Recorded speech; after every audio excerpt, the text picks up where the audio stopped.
Hey, you've tuned in to Cisco Unplugged.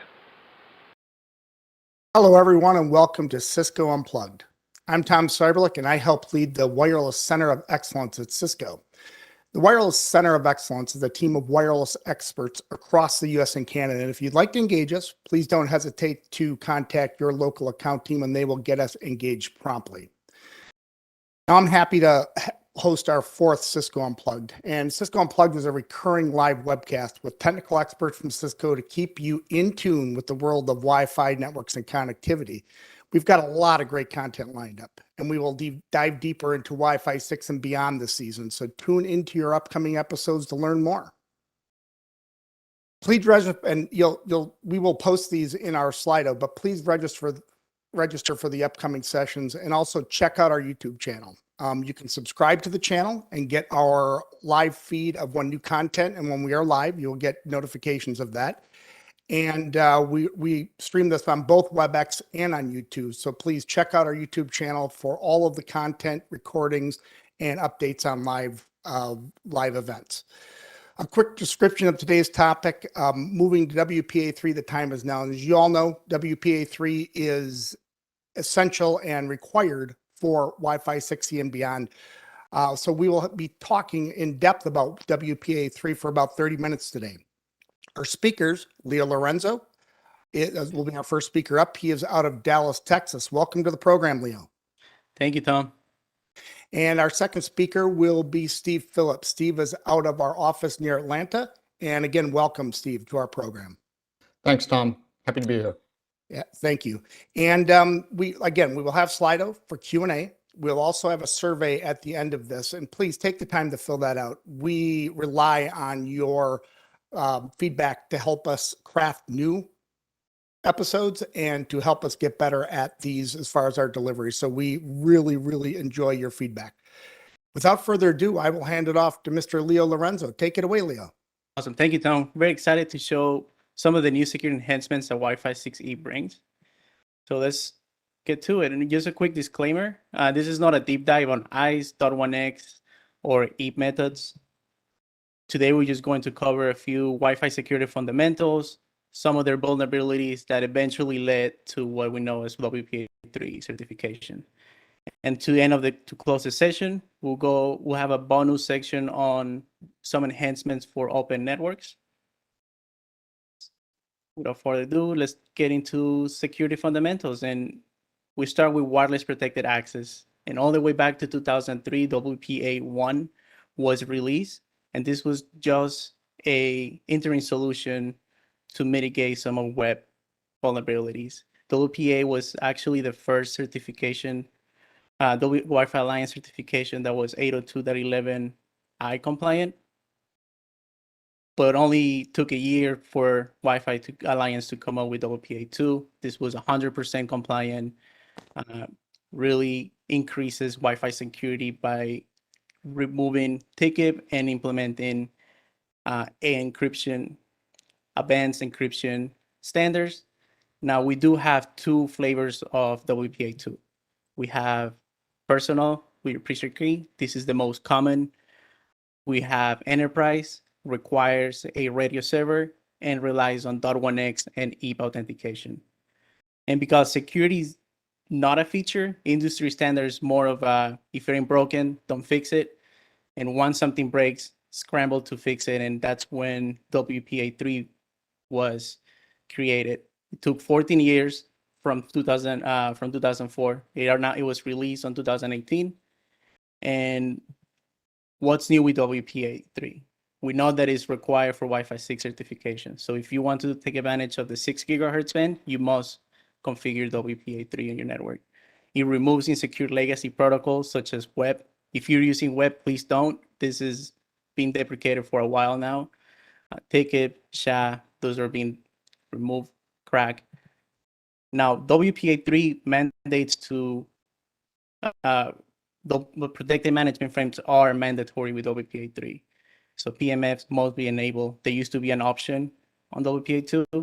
WPA3 also replaces your pre-shared key from WPA2 with simultaneous authentications of equals, SAE. And for open networks, we have a new certification, opportunistic wireless encryption. So what took so long?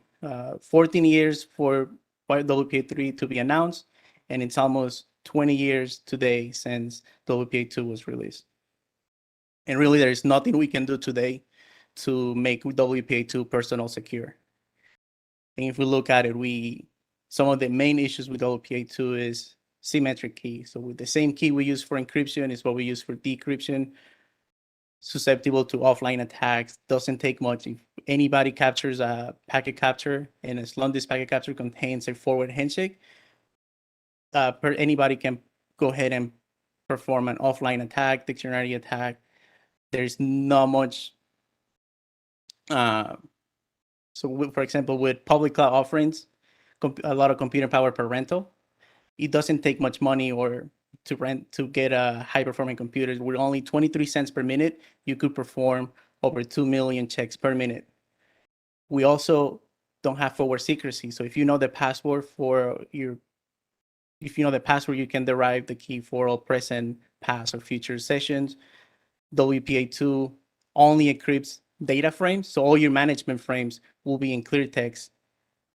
This allows any attackers to impersonate other clients, de-authenticate clients, and surely it could be prevented if you had PMF enabled, but because this was an optional feature, did never take off. And if you think about it, if you have a son or a daughter, you tell them, hey, this weekend, go ahead and clean your room. We can get ice cream, but if you don't clean it, we're still going to get ice cream. Most times they're not going to clean the room because they know they're going to get ice cream, so not need to it.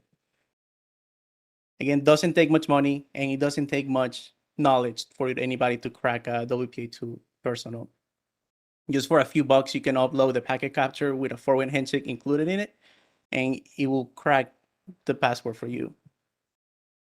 So WPA2 transition, there's nothing really, don't stay away from this. Transition modes are not a good idea. The only reason this was an option is legacy access points. Some of the legacy access points could only broadcast a single SSID at once. And we had legacy clients whose hardware was not compatible with 802.11i. So having a single SSID capable of providing service to legacy and new clients was a need. And in today's day, there's no reason for anybody to have WPA2 transition mode. So KRACK attack, KRACK, key reinstallation attack, what really is just an attack against a forward handshake. And it was discovered by a group of researchers back in 2017. And this is one of 10 vulnerabilities that was discovered. Only one of those, which is key reinstallation attack, affected us. Not just a Cisco issue, but industry-wide issue. And it consists on an attacker tricking an access point to keep retransmitting a packet multiple times. And again, this was not by any means a security issue with WPA2 as a protocol. It's just the inability of access points to deny retransmission of messages during the forward handshake. So we know for a client to join the network, they must go through a forward handshake. Basically, a ping pong between the access point and the client where they exchange nonsense. And nonsense are just random numbers that they need to derive the PTK, pairwise transient key. So with message once, the access point sends the anons, authenticator nonce, to the client derives the key because he knows the pairwise master keys, which is your password, anons that the access point just gave to him, snonce it's his own MAC address of the access point because he's connected to it, and its own MAC address, of course. So with message 2, the supplicant sends the snonce to the authenticator, the access point, and on a typical forward handshake, we'll have their message from the access point telling the client, hey, go ahead and install these temporal keys. Then the client will reply with the forward message, okay, I already have them installed, and the access point opens up the ports for the client. But with a key reinstallation attack, we have a man in the middle tricking the access point to keep retransmitting these messages. So that's how the key retransmission attack basically works. And it was quickly patched by Wi-Fi Alliance. All vendors were proactive. Only one of these 10 vulnerabilities were affected. Wi-Fi Alliance right after added a crack test to their Wi-Fi certification. So Steve, I know there's a lot of Wi-Fi users that probably have some security concerns. Could you show us how WPA3 will win back user confidence? Sure, Leo. Thanks.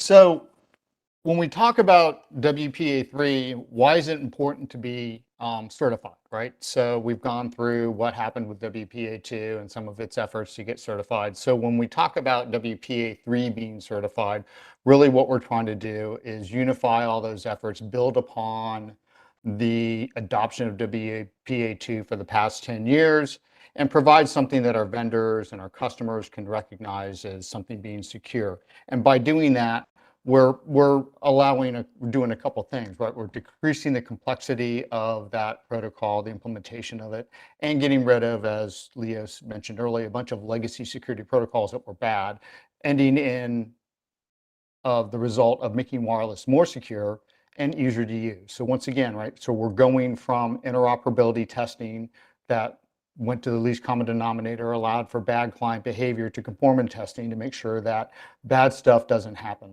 So that's the goal of having something certified when it comes to WPA3.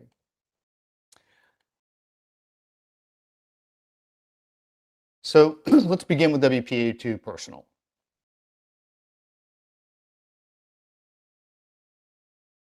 So WPA2 Personal is really what we call simultaneous authentication of equals, built on the Dragonfly key exchange. And like WPA2 PSK, there's a shared password involved. There's a shared passphrase. But the nice thing here is that the security of SAE is no longer tied to the complexity of that shared password, because during the four-way handshake, a 32-byte PMK is generated, which then prevents, on every authentication. So therefore, offline dictionary attacks are no longer, are going to be very difficult to do. And we get what we call that forward secrecy, right? We can no longer have the ability to capture traffic that we've captured in the past and decrypt it in the future once we've broken that key, right? So that is one of the big benefits for doing WPA3 with SAE, Personal with SAE. And like everything else with WPA3, we've got that protection management frame to protect the AP to client communication channel. And of course, like everything else, there is a WPA2 to WPA3 PSK transition mode. But why do we do it here, right? Well, we had it with WPA to WPA2. It's 2023, APs can broadcast multiple SSIDs. Well, why do we do it? Because a lot of clients today really may not fully support WPA3, and we want to have a single SSID to help the transition mode, right? When we do that, though, we end up inheriting all the bad things that come along with WPA2 PSK, right? The same passphrase exists between WPA2 and WPA3, and that passphrase is still vulnerable at WPA2 PSK to all the classic issues that we discussed earlier. The nice thing being, though, that if you do negotiate a WPA3 personal connection, the passphrase, knowing that passphrase only gets you access to the WLAN. Because of forward secrecy, you don't get the ability to decrypt sessions past and future. And again, once again, the admonition not to use transition modes. Bad things happen, nothing good comes from it. And really, what is one of those bad things? Dragon blood. So one of the researchers that helped find the KRACK attacks also found 5 vulnerabilities with the SAE protocol. And one of those is the ability to downgrade from a WPA3 personal to WPA2 personal if you're using transition mode on the BSS. So once again, really good reason not to use transition modes, as well as the ability to downgrade the Diffie-Hellman groups, which can result in a much less secure protocol for SAE, and some other side channel attacks and impersonation attacks that were a little harder to implement. the nice thing is that when these were discovered back in 2019, we patched our code, did a bunch of silent patches, and Cisco code or Cisco APs and wireless today is not going to be vulnerable to the Dragonblood vulnerabilities.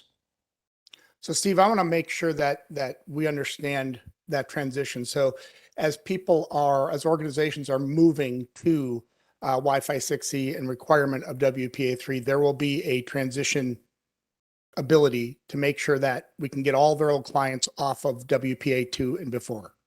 That's correct. Yes, there's also going to be a transition to help you move from Wi-Fi 6 and all the protocols that are supported WPA2 and PA3 to get you to Wi-Fi 6E and WPA3 only. Okay, and I also have another question that came in over Slido. I have an Air OS WLC on 810.182. Can my AP support WPA3? Yes. Yes, depending on the AP model, right? So your Wave 1 AP or your Wave 2 APs, the 2800, 3800s will be able to support it, as well as your 9100 series APs if you're running them on that controller as well. Okay, very good. Thank you. So let's talk about WPA3 Enterprise.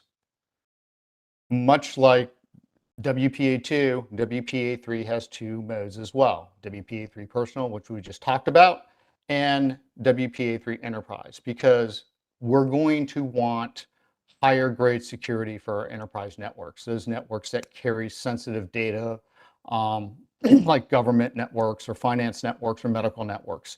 And we want the ability to have additional cryptographic strength behind those networks, more than the 128-bit AES that's standard today with WPA2, and the ability to consistently apply those protocols as well, right? So we have to have a different set of primitives that we want to use to get to a stronger WPA3 enterprise implementation. So it's important to note at the very top level, the big difference between something that's WPA2 and WPA3 is the mandated use of PMF for WPA3, which means that, if I do have a WPA2 client and it negotiates PMF during a session, that session could be considered WPA3 Enterprise.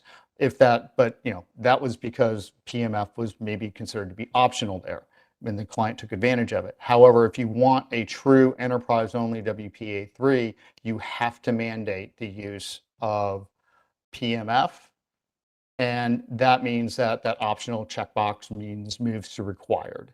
And this is the same thing we're going to be doing if you're doing WPA3 Personal or Enhanced Open as well. So why should I care about increasing my cryptographic strength on my networks? In 2 words, quantum computing. Quantum computers can really very good at efficiently factoring large numbers, and that puts the Diffie-Hellman key exchange at risk. And a quantum computer, the common consensus is, could break public key cryptography in the next few years, given its rate of advancement. So we need something to protect information with long-term confidentiality requirements, such as stuff that's gleaned in government networks or financial networks, data in rest, data in transit. We want to be able to protect that from capturing it now and decrypting it later when quantum computers do become more viable. So this really means that we have to consider the cryptographic primitives that we're using.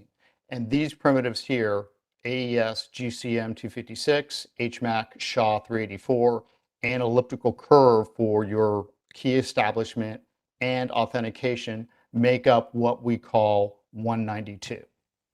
So that is really, when someone says, what makes 192 bits, this is what makes this is the definition of 192-bit encryption. Different key lengths, but they all combine together to get this one level of 192. So elliptical curve cryptography enters the picture. So what does that really mean? This is my one math slide, and the math behind it's extremely complex, and I'm not even going to attempt to explain it, but basically this goes to show elliptical curve is leveraging the symmetry of cryptography is taking advantage of the symmetry of an elliptical curve and the ability to have points on it connect together. And you would jump from point to point to point a certain number of times to create a very large, create a secret number. And at the end of the day, we're giving Diffie-Hellman what Diffie-Hellman needs, a very large number, a secret number, that n, how many times did I jump through that, only I know that, and the final number where I ended up. All those feed into the Diffie-Hellman algorithm, but they're very, very hard to undo when using elliptical key. Cracking that n is going to be much harder than if you're using static RSA. Now, you can still use RSA for your security.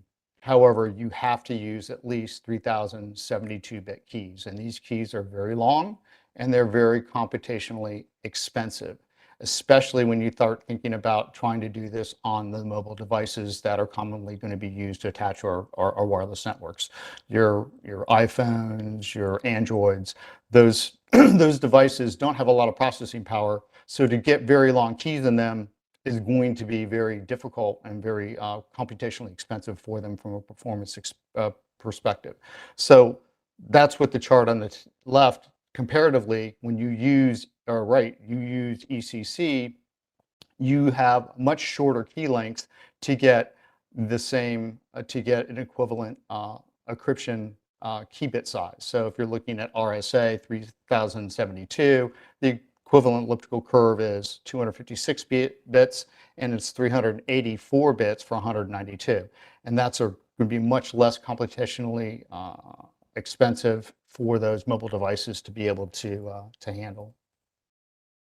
The other thing is that when you use 192-bit mode, EAP TLS is mandated as the EAP method. So you can no longer use EAP fast, PEEP, any other EAP mode is going to be out the door, and you have to use EAP TLS. And the certs required now, if you're going to use RSA, need to be 3072-bit certs. So this is something to think about when you do your cert generations. You know, what key levels or what bit levels are you using today? And if you want to use RSA, you know, having to make that move to 3072.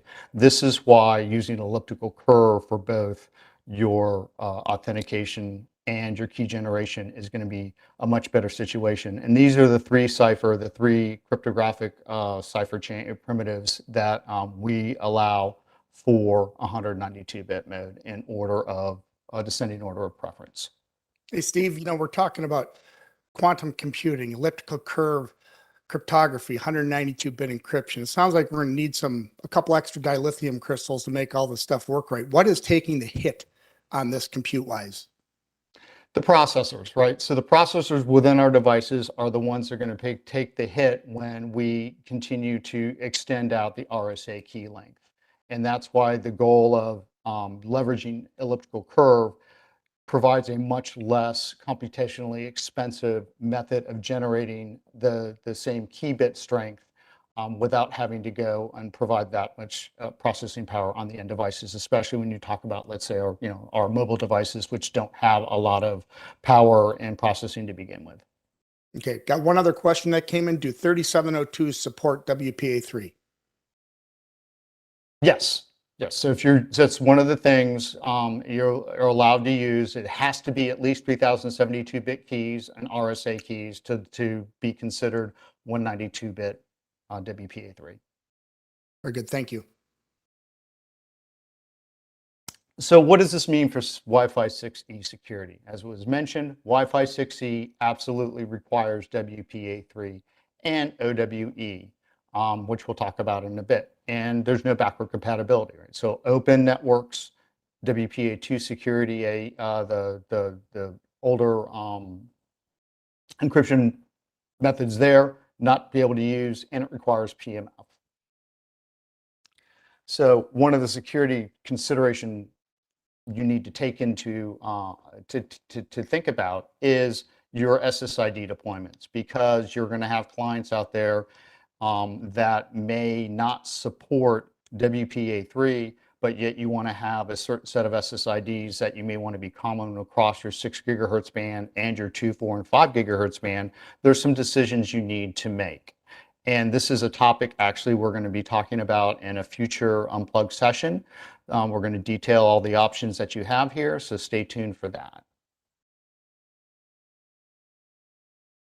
So when it comes to client support, you'll note that in this chart, what is missing is your iPhones, right? So today, Intel, Qualcomm, Samsung, Android are really the platforms that support Wi-Fi 6E WPA3.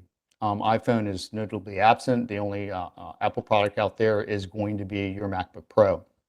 So this is really just a chart to tell you what's going to be supported on those clients and some of the limitations there. So for OWE, supported across the board, not a problem. If you want to leverage SAE and the WPA3 Personal, you have to use hash to element only, and there are going to be some limitations when you talk about doing fast transition as well on some of those clients. So note some of the limitations there. When you get to the enterprise, you can still use AES 128 and the different EAT methods along with 1X, but you have to use SHA-256 as your AKM to get what we, to be considered to work in a WPA3 environment. To get to that 192-bit, GCM 256 is absolutely required. And once again, as you said, as we noted earlier, TLS is the only EAT method that's allowed.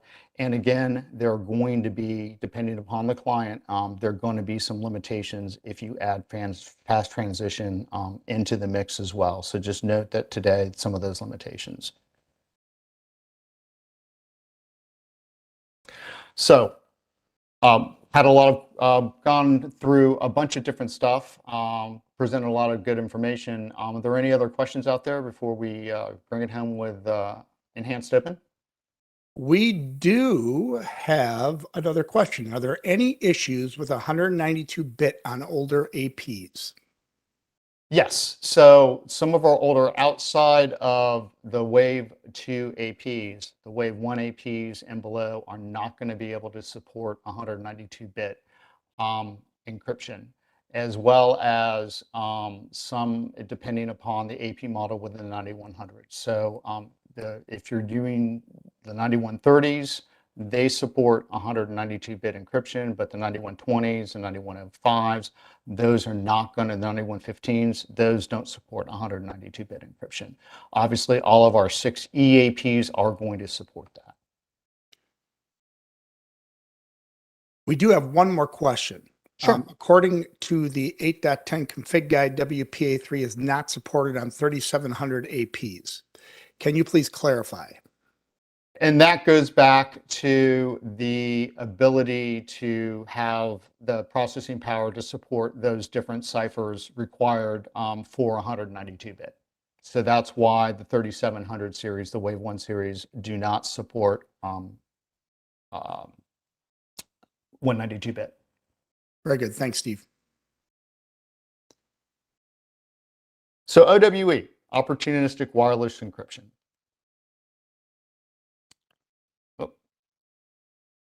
What problem are we really trying to solve here? And this is really what we're the replacement for what we call an open SSID today. And what we're giving is the ability to protect against passive eavesdropping. That's it, right? We need something better than our open networks to provide privacy, but we're not really providing security.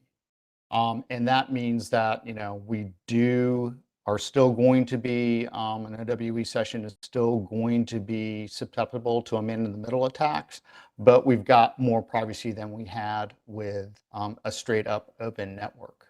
So how does OWE work? What happens during the four-way handshake of a client associating to an OWE SSID is that there's a Diffie-Hellman key exchange that happens during that four-way handshake. And because of that, we're generating a set of keys, ephemeral set of keys that are specific to that client in the background. No user entry required, no additional input required. It just works much like you're on a regular open network, but because you're saying, hey, I want an OWE network, we're doing this Diffie-Hellman key exchange and providing keys that protect that session against a passive attack. And really, if you think about it, an enhanced open, an OWE session actually provides more privacy than a WPA2 session because, once again, the WPA2 PSK provides both authentication and encryption capabilities. I possess the key, I can get on the network, but because the key is the same for everybody, it's a trivial matter for me to decode all the traffic past and future that has been collected. So there really isn't a whole lot of value here to doing WPA2 PSK because anybody can get in and get on the network if they know the password and decrypt traffic if they so choose, right? So the ephemeral key exchange of Enhanced Open is providing that security for each client. And much like there was with WPA, with SAE, there is a transition mode, which allows us basically to support WPA3 or support OWE on an SSID that is also considered to be an open SSID and let the client choose. However, this can sometimes result in bad behavior for your legacy clients because they may not see that open SSID correctly. They'll see it as a PSK or .1x, and then they won't be able to connect, and it leads to this, bad user experience. So therefore, once again, take into account the admonition of trying to use transition modes and really what happens if you go down that road. So don't use them. They're not a best practice, and they're there as a sort of a last resort to make something work that you need to work.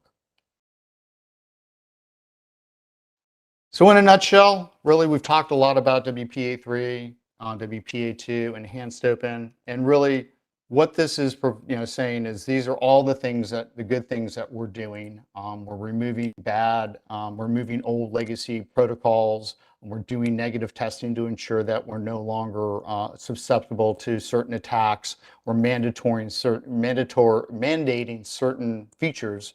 And at the end of the day, though, really, clients want to know, what should we be doing? What should we be doing with regards to WPA3, and how should I be configuring my SSIDs?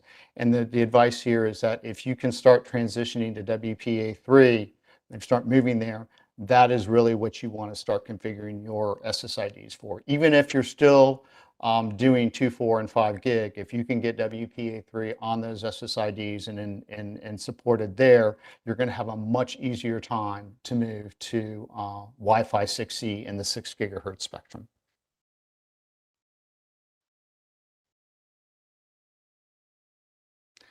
So this is give it back to Leo to take us home.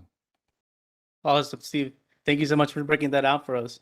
Just to recap, we can see that WPA3 includes new features that future-proof Wi-Fi against attacks using high-performance computers, and it also protects against offline dictionary attacks. We also learned that even open networks are now more secure, offer more privacy than our typical WPA2 personal.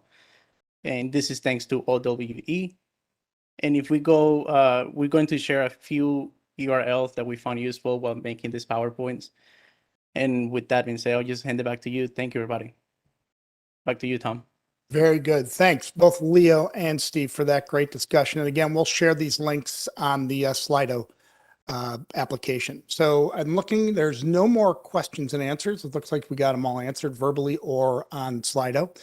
So great job with the summary, Leo. And, please, again, please fill out the survey. It really does help us. And, it's not a long survey. Just click and give us your feedback on what you'd like to see and how we're doing. We did get some nice feedback saying it was coming clear over YouTube. So thank you for that. And the next sessions will be, what is the next session, number 5?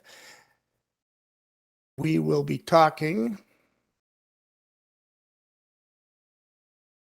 how client devices discover APs in the 6 gigahertz band. So please attend that on April 12th, and we look forward to seeing you there.